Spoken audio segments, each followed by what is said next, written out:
Assalamualaikum warahmatullahi wabarakatuh. Mbak sebutnya kita nyobi pernyataan Datuk tentang isu-isu yang terpedar selamanya nak Syekhi yang ingin nak diputrun Muallim sebagai Panglima Perang atau Panglima GAM, dan juga Wali Nanggro, pemangku Wali Nanggro yang menggelantau daripada Tunku Hasan Muhammad Dikira Natus Tunku Malik Mahmud Al-Haidar.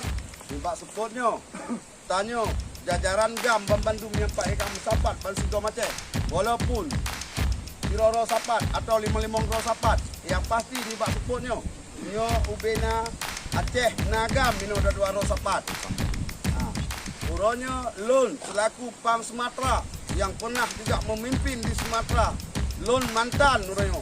Walaupun Lun uronya bukan panglima tapi mantan.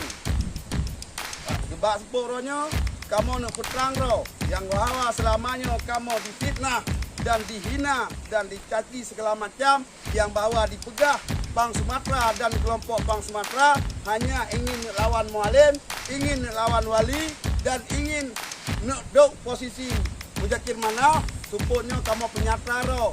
Uronyo suputnya na uruncik kamu ino na Tungku. Walaupun jadian mantan jubir dan na ayah Jumeh selaku na disago Swedennya wilayah Perlak, bak suputnya Lun sendiri sebagai Pang Sumatera dan beserta urunci-urunci long yang kamu sapat bersigo mati di wilayah Perlak untuk penyata di bak suputnya kamu tetap di bawah komando Mujakir Manaf. Nak ke Panglima kamu, Panglima GAM. Dan siapapun yang ingin lawan Mujakir Manaf atau betul Mujakir Manaf, menghadapi dulu GAM yang na saja long. Terima kasih. Assalamualaikum.